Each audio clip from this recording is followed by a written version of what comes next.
Hello and welcome to another episode of the Wisdom of Friends podcast. Thank you for tuning in. If this is your first time listening, then thanks for coming. This is a podcast where you get to learn more about your friends and community, their wisdom, their trials and tribulations, timeless insights, and their secrets. Now, let's get into the show. Please welcome your host, Cal Arras.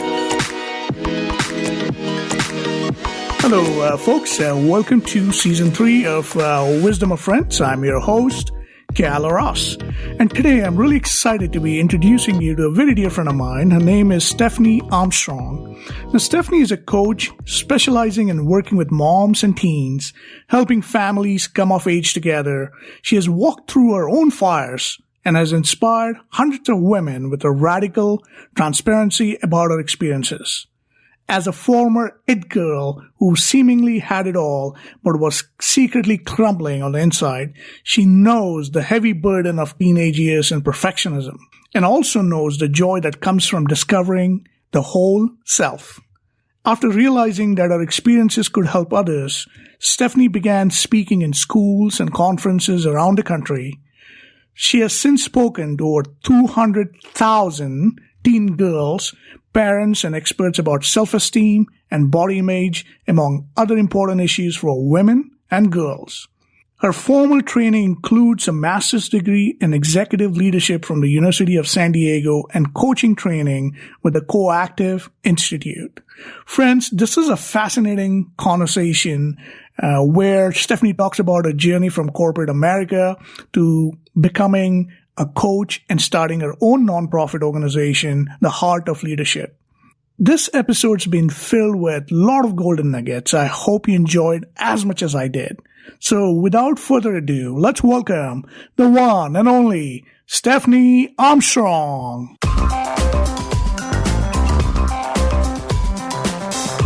So good afternoon, Stephanie. Welcome to another season of Wisdom of Friends. I'm really excited that you took some time to be on the show. And let me start off with my first impressions of you. And this was almost a decade ago when we first met in San Diego. And, what stood out for me about you was just your radiating joy and presence that you brought to the room. And then I've been following your coaching practice and your evolution as to, changing career tracks from corporate America to starting your own endeavors and then going back to school and studying executive leadership and then starting a nonprofit. And we'll talk about that as we go through. But really, it has been just, and I've been reading your blog as well, and it's such a radical honesty and transparency that you share. I mean, it's so refreshing. So I just wanted to say welcome to the show. I'm so excited that you took some time to be on the program. Thank you so much. I'm super honored and excited that you reached out, and I am excited to reconnect with you in this way. I love what you're up to. Oh, thank you. And one of the ways, Stephanie, we start off our show is by asking a simple and a profound question of our guest, and that is, what is your favorite quote or philosophy that you live by, and how have you applied it to your life? Well, that's an easy one for me, and it's very simple. 3 words: I choose love. And I came across these 3 words probably about 10 years ago. They've become my North Star in life. And while they seem very simple, the concept seems like probably very simple to live by, I have found over the last 10 years that it's deeply complex, that choosing love in each moment is actually a challenge that I'm sure will last me this lifetime. It has guided me through some challenging times. It has been my North Star as I build my business, as I grow in my family, and as I grow personally. So I choose love. I like that. And, love is indeed the answer. I think, it's we've had a couple of other guests on the show here who've also have had their philosophy as love being the dominant theme of their life. And as you recall, I've written a book almost 5 years ago called The Seven Symphonies of Extraordinary Love, a blueprint Yes. for world peace. And, I strongly believe in love as well. I think that is the answer to all our problems and challenges that we as citizens of this global planet Earth that we call, and it's something that can bring us together. Now, my next question to you is: I've been researching your background, and I know that you've taken some radical steps in altering and choosing a career that totally is in tune with your calling and profession. I know you were working for corporate America at one point, and then you decided to move on to starting your own nonprofit organization, and it seems like that's been your calling. Yes. And the question that I have for you is, oftentimes we get these queries from our audience saying, how do we know what our passion is? How do we know what our purpose or what are we meant to do? So my question to you is, how did your journey unfold? Like, how did you realize your passion for doing what you're doing? Great question. And the quick answer would be to just take the next right step. But yes, back when we met, I was working in corporate, in marketing. I had come from a background in magazine publishing, and I really was looking for more. I was actually in recovery from an eating disorder that I had had since high school, and I had been holding up this veneer, this image that I had it all together, and that I was building this great life, and I made good money, and I worked for a great company, and yet I felt unfulfilled. And so I found in my recovery that everything kind of crumbled to the ground. I feel very grateful and lucky to be doing work today that I believe in, that lights me up, that I am truly, truly passionate about. And first off, this didn't happen overnight.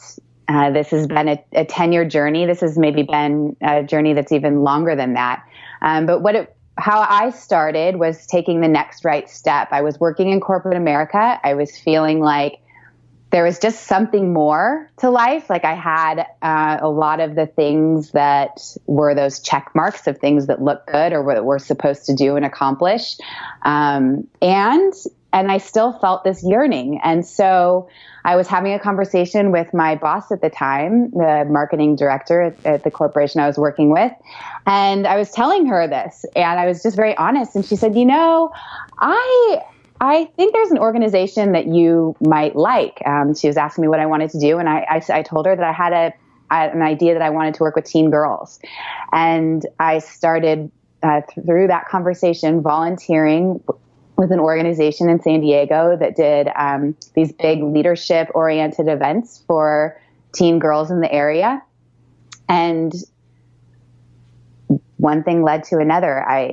From volunteering there, I became a very regular volunteer, and I ended up meeting a speaker at one of their events who I really enjoyed. And I went up to him after his talk and said, I love what you're doing. If there's any way that I could help you, I work in marketing. Maybe I could, support you, send some emails, and whatever you need, I could do that. And lo and behold, about 3 months later, he and his business partner, the founders of Teen Truth Live, and one of the North America's premier school assembly companies, they asked me to quit my job and to start traveling around the U.S. and Canada doing school assemblies on body image and self-esteem. And that at the time was very scary. I had no background in public speaking. I had no background in education. All I had was this little seed of passion. And I leaned on that. I left the security of a corporate job to pursue this more entrepreneurial path. And truly, I have not looked back. It has been very challenging at times. I have doubted that I could really build a life doing what I believe in. And with each step, this fire in me has strengthened.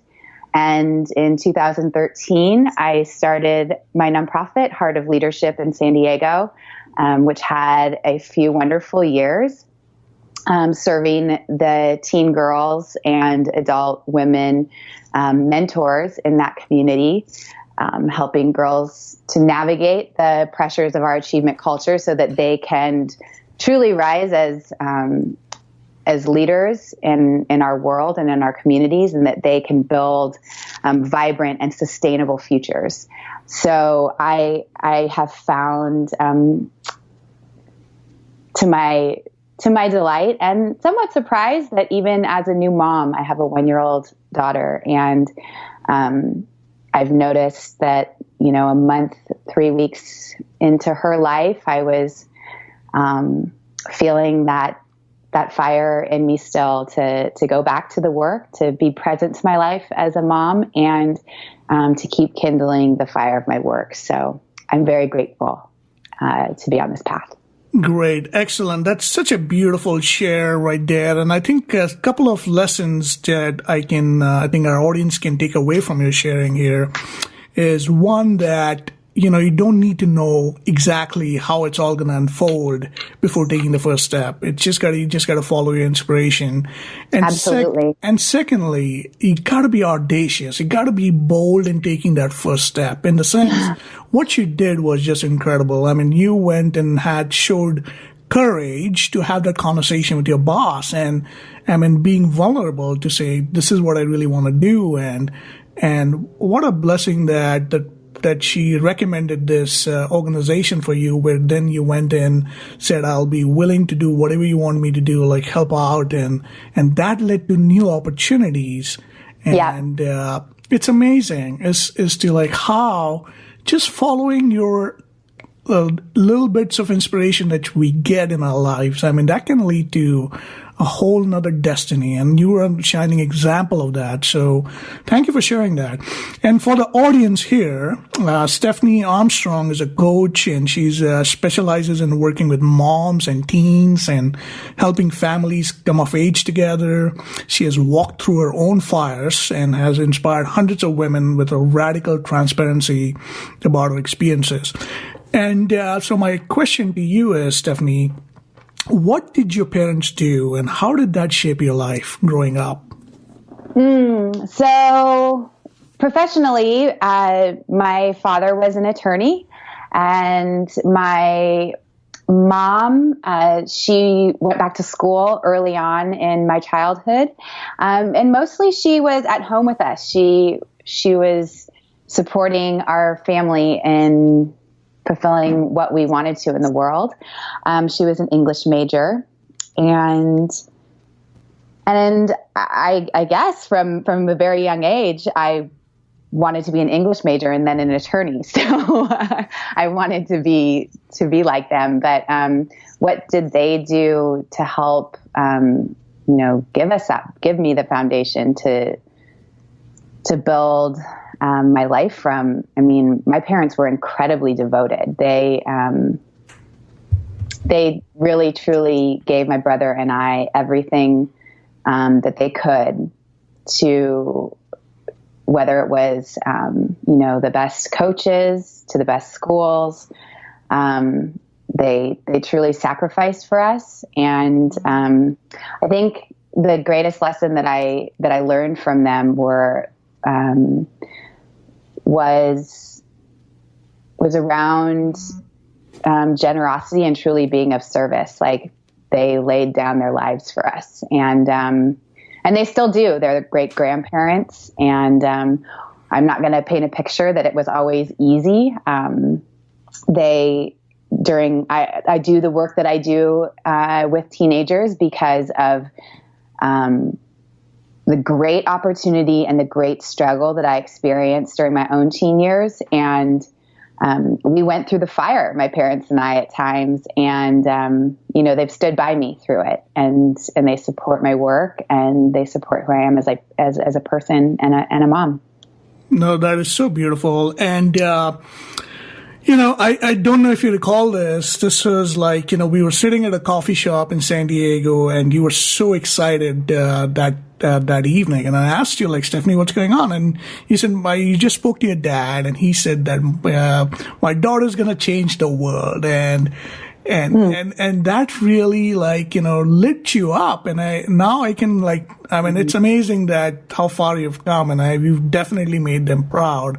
I'm pretty sure about that. And that's such an incredible journey that you've gotten on.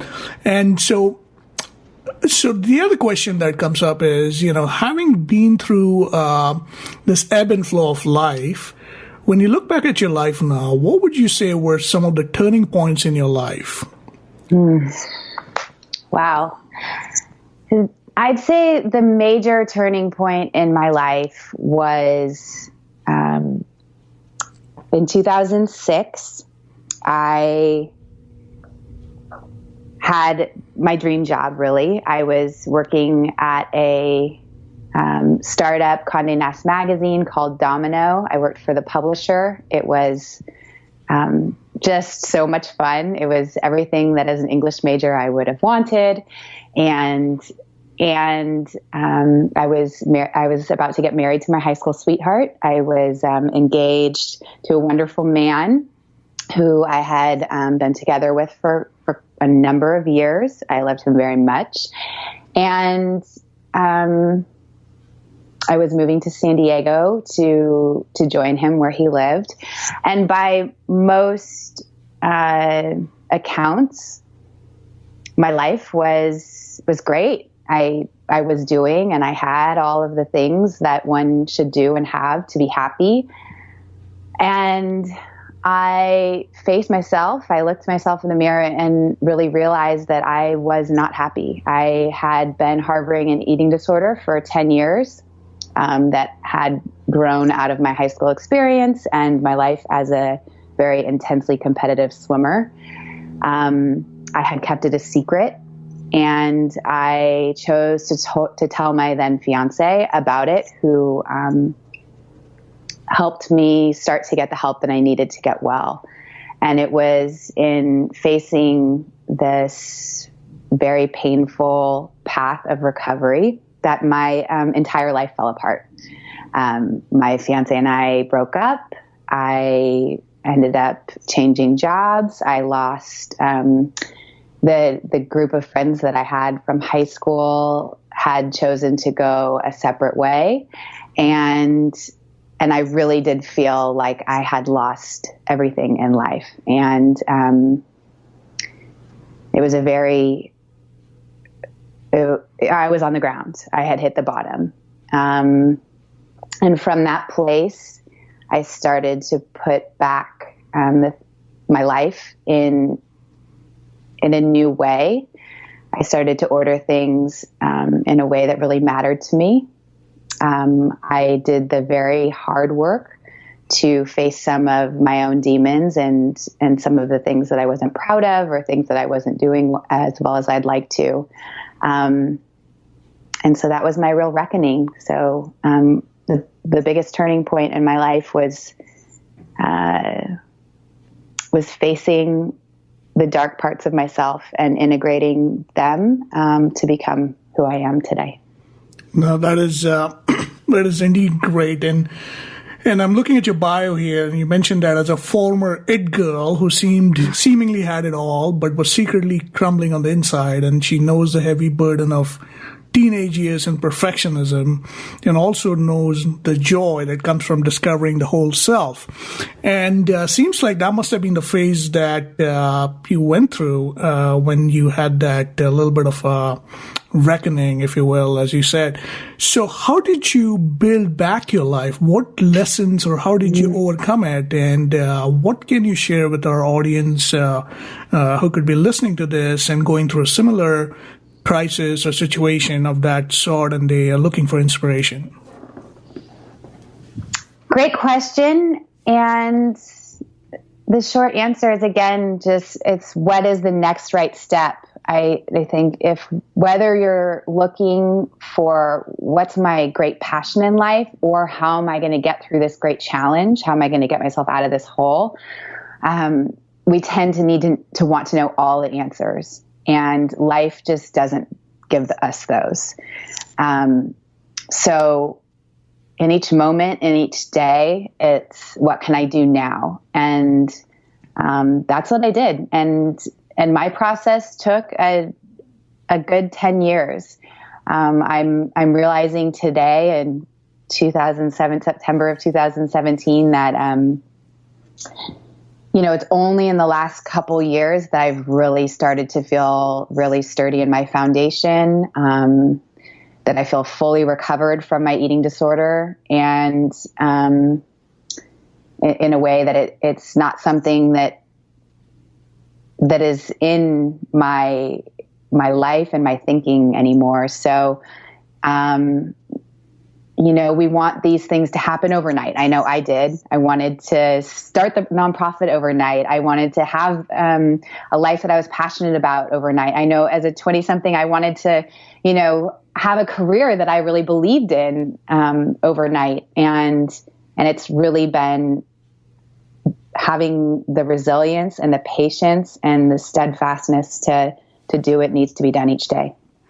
No, I like that. And it's such a important thing to remember that Rome wasn't built in a day, as they say, and a journey of 1,000 miles begins with a single step. And I think what you just shared is incredible in the sense that, it's about taking those baby steps towards it, following your inspiration, following the insight, following those signs that you get.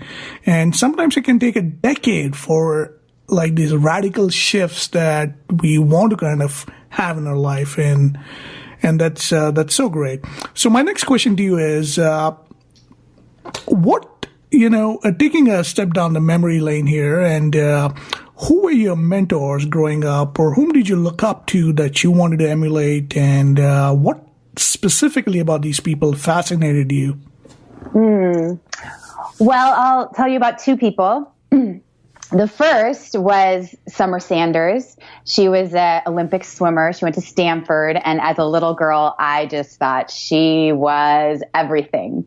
I wanted to be her. I wanted to hang out with her anytime that there was an opportunity for her to interact with her fans. I was there. I think at one point I had a swim lesson from her, which was just the best. And what drew me to her was she is and always was a hard worker, clearly, as an Olympic swimmer. She did the work that it took to be successful. And she had a brightness about her. She had just a radiant quality to her that really drew people in. And I certainly was one of those. The second person is actually somebody who's a very, very dear friend of mine. She served as the president of the Heart of Leadership Board. And her name is Mary Kay Durant. And it was interesting, I think about maybe 7 or 8 years ago, I remember praying for a mentor, in over a period of a few months. It was just, God, will you please show me, or just send me a mentor, or send me somebody in my life who can help, show me how to do all this. And over a few years, Mary Kay and I developed a friendship, and she has been the greatest mentor I could imagine. She has championed my dreams. She's listened deeply to what I care about. She's given me guidance. She's taught me what she knows about partnership, about leadership. She's worked in very high-level executive positions, and she's taught me about what it means to live and lead from the heart. And we've developed a very deep friendship through that period. So, she's definitely the mentor that comes to mind. No, it's so great. And, it's no, the way to put it is like we are drawn to the people with similar qualities. And if anybody listening, if you're looking up to people who have reached a certain level of status or significance or success, know that you can be that person as well. And it's just a matter of time. And again, the other aspect of what Stephanie just shared is, if you don't have a mentor, you can actually pray for it, and then somebody will show up in your life. And it's so great that you mentioned that. Now, the other thing, I understand you went back to school as well, correct, to pursue your executive leadership. What was your inspiration in doing so? So I had started Heart of Leadership in 2011. It was started as a girls group and yoga program. And the name Heart of Leadership had come to me at Maria Shriver's final women's conference. And I had been looking for a few years for programs, master's programs, business schools that felt like a match, because I knew that while I had this dream and this passion, the business part of what I needed to do was something I didn't feel confident in. So I looked at a number of schools over the years, and while many of them seemed like they could be great helps, it wasn't until I came across the Masters in Executive Leadership program at the University of San Diego, which was a program in partnership with the Ken Blanchard companies, that I just got so lit up, such a full yes. And I remember watching a video of Ken Blanchard talking about the program being one focused on heart-centered leadership. And at the time, I didn't actually know that was a thing. and so you can imagine my surprise of like, Heart of Leadership, heart-centered leadership. My goodness, this is amazing. And as I continued to listen to the video and him talk about leadership being something that happens from the inside out, that leadership having its genesis in values and in our connection to ourself and each other, that really spoke to me, and that there was a business degree out there that came from this place was just a resounding yes for me. So I spent the next 2 years in a cohort of 20-something people who have become great friends of mine, workshopping the business of Heart of Leadership. Well, that is so excellent. And Ken Blanchard, I mean, I'm a big fan of his and all his work and books and programs. And, he's written the classic, which is the 1 Minute Manager. That's been like one of my favorites for many, many years. And the next question is for you, Stephanie, is like, I know you've traveled quite a bit. So what are some of your hobbies and interests, and what places do you like to travel to?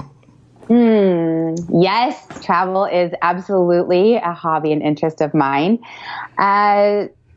So it's funny, again, while I was starting to think about what it was, this life that I wanted to live, like as I left corporate in 2008, I got my first life coach, and she would ask me things like, what are the qualities of the life that you would like to live, and what do you really want? And this saying, this mantra would keep coming to me of traveling in style and service, traveling in style and service. And it's funny now because I have looked around at times ago, like I'm doing that. I am traveling in service and of course in style at times.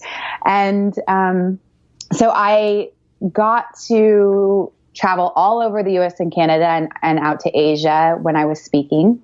I think I ended up speaking to audiences of like 100 or 200,000 over that 5 years. And that was just a true gift to be able to do. And I look forward to the time that that I get to do that again. I know that there will be a time in the future when I will be traveling for work and speaking again.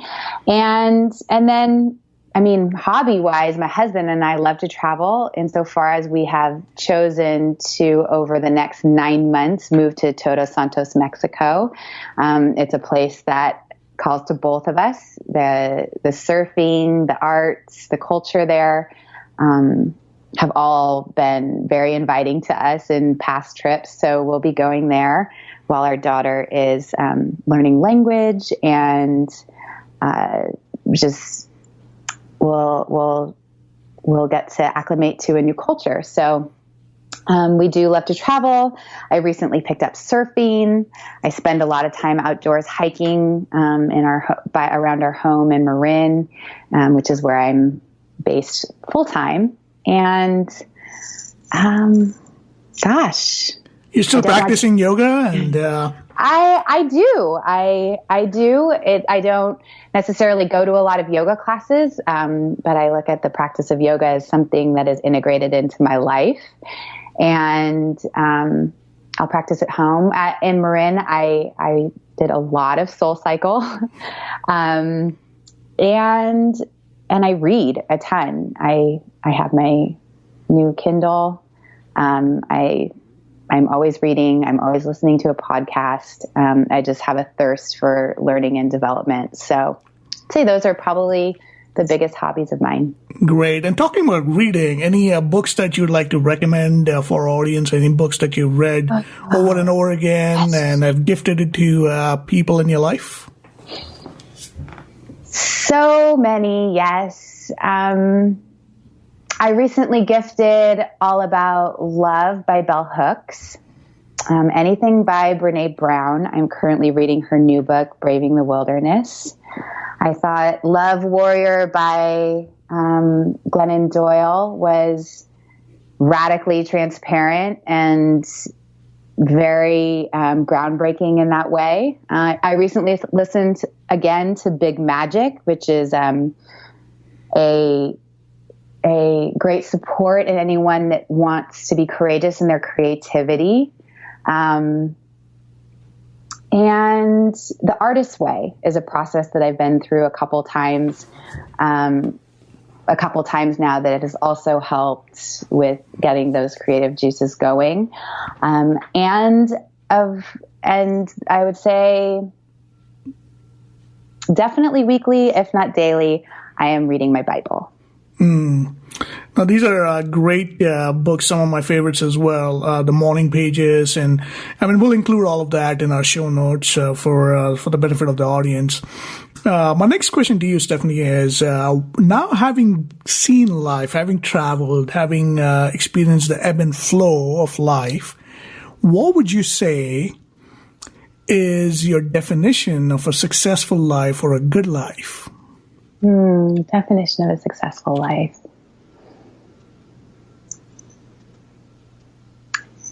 It begins with a foundation of health and wholeness, and its purpose is service, and its expression is joy. I like that. Wholeness and expression of joy. Such a beautiful share. My next question is, and this is a hypothetical situation, Stephanie. Let's say we have a time machine, and if you could go back in time and talk to your young self, what advice would you give her? Let me think about that one for a second. What age? Teen, maybe 19. Teen. Okay, teen.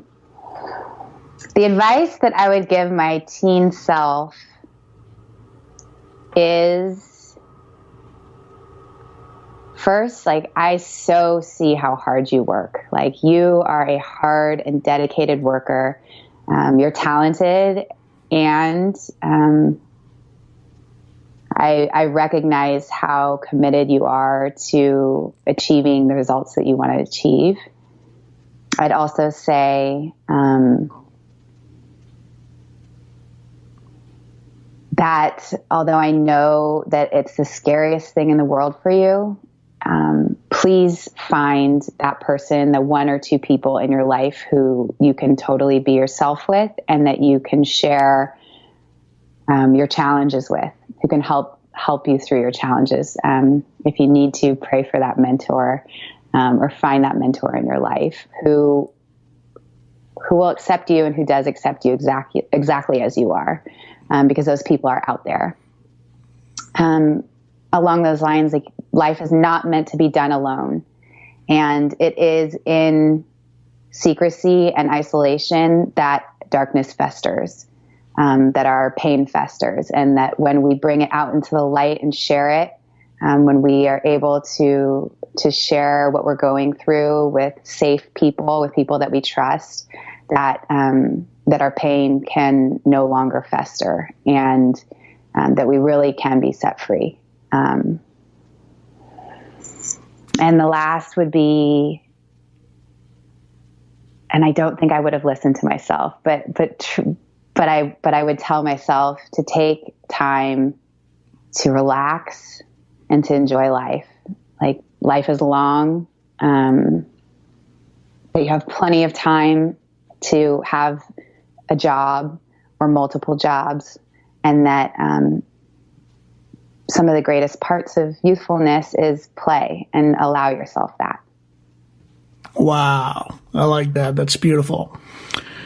Now, moving on to our next section of our interview here, and this is the questions that we've gotten received from our audience. And just for the benefit of the audience, Stephanie has she's been a public speaker. She has spoken in schools and conferences around the country. She has spoken to almost over 200,000 teen girls, parents, and experts about self-esteem and body image, and among other important issues for women and girls. So my first question to you is, this is really about the mindset and habits that champions have. And I know you said you really wanted to be like the Olympic swim champion while growing up. So my question to you is, what stops people, in your opinion, from achieving their full potential?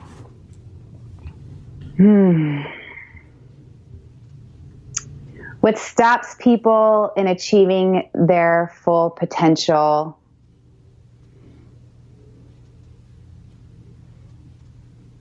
is, I have to think about this for 1 minute.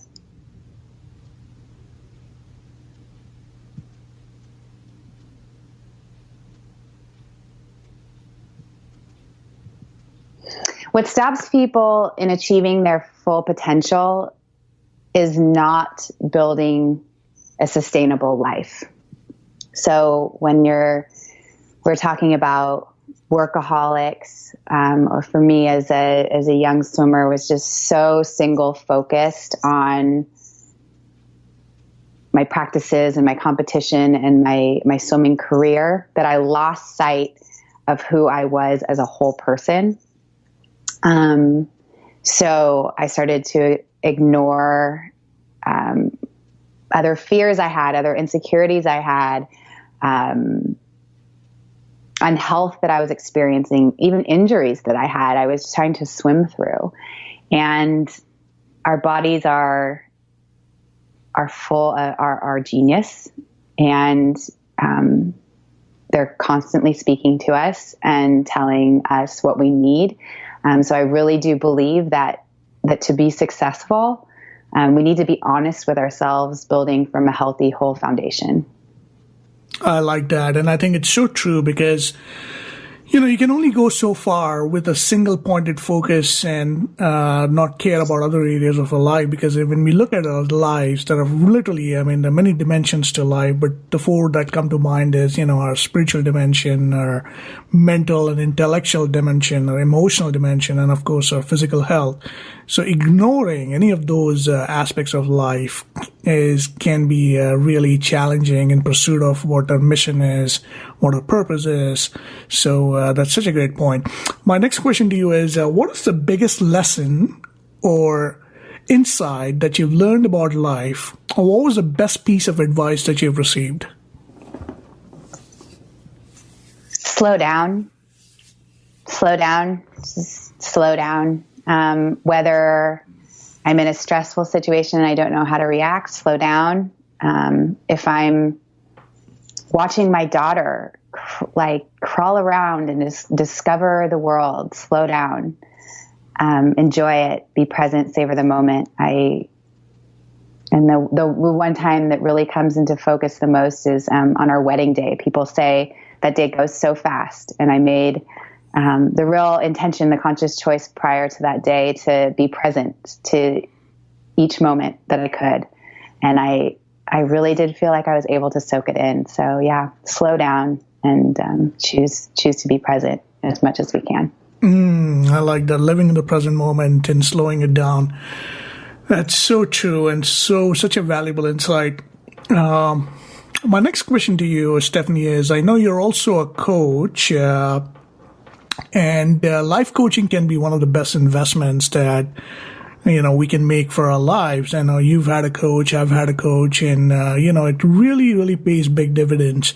So what's now that you're a coach yourself and you coach the teens and moms, and so walk us through your coaching process at a high level. What exactly is your process like?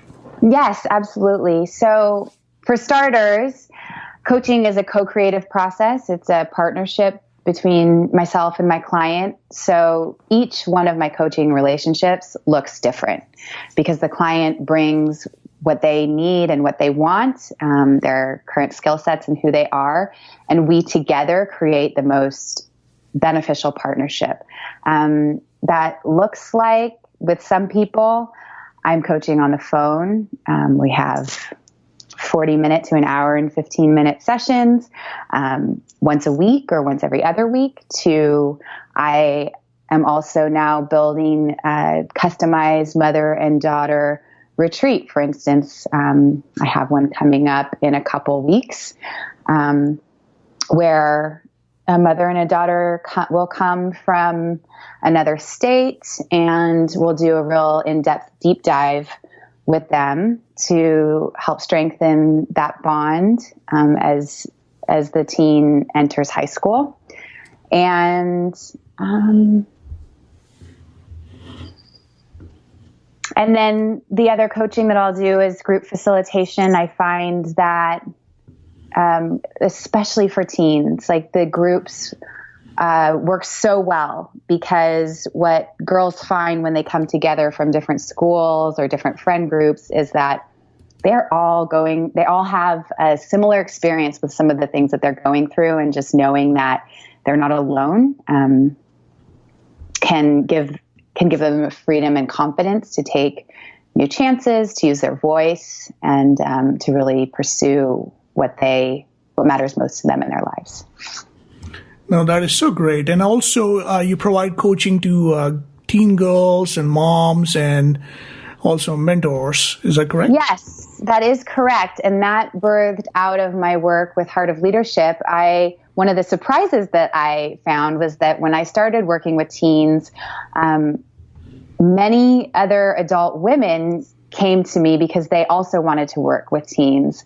And so I found, as a founder and executive director, that I would actually get to be working with the adult women in my community to find out what was it about working with teens that really ignited them.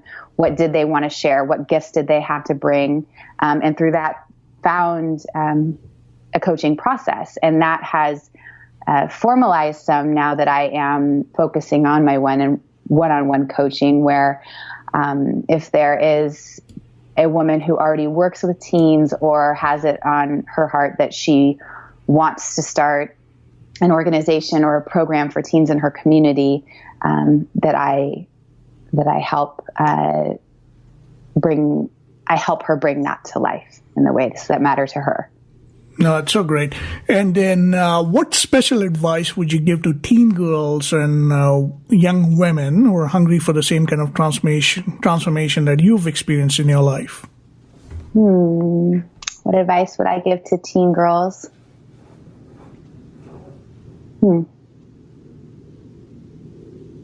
It depends on the girl. While they share similar experiences, I really find that what comes up with each girl is unique. So I don't have one blanket piece of advice for teens in general.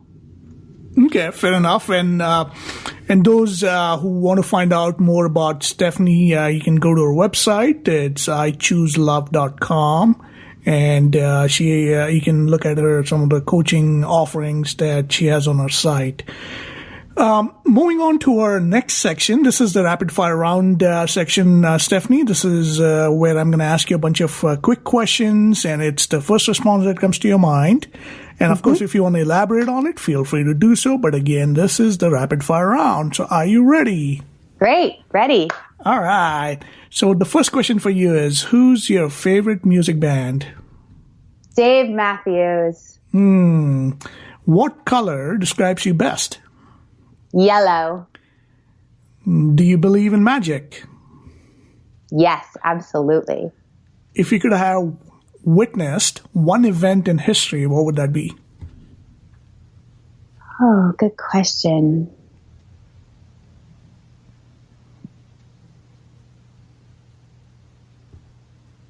The 60s in San Francisco.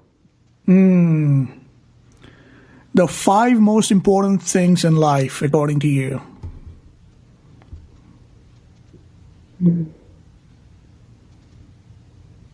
Five most important things in life are healthy relationships, connecting with people that we trust and that we can be ourselves with is number 1. Presence, courage, compassion, and truth, authenticity. Oh, I like that. That's beautiful. The next question. If you could ask God one question, what would that be? If I could ask God one question,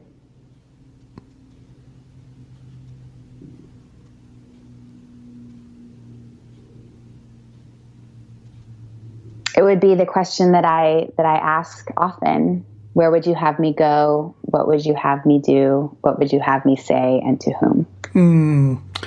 And then the final question within the rapid fire round here, it is, if you could have any message of your choice on a billboard, what would that be?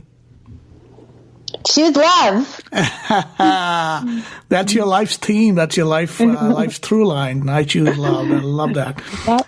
Okay, and then this is moving on to a wrap-up section, and I've just got 3 more questions for you, and the first question is, what is your current personal or business passion project, or what are you looking forward to in the next 6 months to a year from now? I have a few great questions. So I'm very much looking forward to a teen event that Heart of Leadership is putting on in partnership with the women's co-working space called the Hivery in Mill Valley, California. And that is going to be a day-long event for high school girls on finding balance and navigating stress. So I'm excited to get back into the event space with teens. I'm also loving coaching teens, moms, and mentors one-on-one. So continuing to serve that practice and nurture that practice as well. And my real passion project is my books. So I have been writing a book. It's about 2/3 finished. And when that sees its final edit, that will, I will really feel like a good sense of accomplishment, and that's going to be a big passion brought to life. Absolutely. I wish you all the best, and good luck with the publishing of the book and everything. And I know it's such a big endeavor, having gone through it myself. It's definitely challenging, and definitely let me know if I can help out in any way with that. Oh, thank you. Yeah, and then 3 things you're grateful for in life today. 3 things I'm grateful for in life today is you and this conversation. Thank you so much for reaching out and thinking of me, and thank you for this space that you create. Like you're such a space for greatness, for people to show up and share the best of themselves. And the way that you remembered, like that conversation I had with my dad, that was so touching. So thank you for being that space in my life, and for being that in the lives of all your listeners and future guests. I am also grateful for my health, and I'm grateful for the people in my life, the nearest and dearest, who walk with me through the great celebrations and the great challenges that make life what it is. Oh, that is, thank you. Very, very kind of you to say that. This has been really excellent. And is there anything that I have not asked that you would like to share with our audience? I feel complete. No, thank you so much. This was really fun. Awesome. So I want to acknowledge you, Stephanie, for a few things here. One is that, really that audacious step that you took, walking into your boss's office that day and having that conversation about choosing to follow your passion, choosing to follow your calling. Just that one step has made such a profound difference in the lives of so many girls, so many moms, and it's going to continue to do so going forward. And what an amazing contribution that you are to our lives and to the community and to society. And I'm really excited that, you're writing your book now, and the amazing experiences that you've had, and you're going to share even more with our audience, and what a joy that you bring to the world. So I really, really want to say thank you for being you, and I look forward to seeing some amazing more accomplishments from you in this world. So really, really excited for you. Thank you. And then final question, and this is how we wrap up all our interviews, and this is, why do you think people should listen to the Wisdom of Friends? People should listen to the Wisdom of Friends because you are a stand for greatness. You're a stand for people being great. So whether it's someone who wants to pick up wisdom of how to bring their passion to life in their own lives, or because what you're doing evokes greatness and passion in the world. And if you can turn on something in your car, or while you're running, or doing anything that you do on your phone, choose to turn on something that inspires you, that will bring you closer to what matters to you in your life. And this is a great opportunity to do that. Awesome. Thank you so much for that candid answer. And I really valued our conversation here today, Stephanie. And this has really been great. And for those of us who are listening, with that, we'll wrap it up. And if you like what you heard, please share. Don't be shy. Thanks for listening to the Wisdom of Friends show with Cal Arras. If you like what you just heard, we hope you'll pass along our web address, theglobalcontribution.com. To your friends and colleagues, be sure to check out our archive section on our website for previous episodes. This has been a Seven Symphonies production. Join us next time for another edition of the Wisdom of Friends.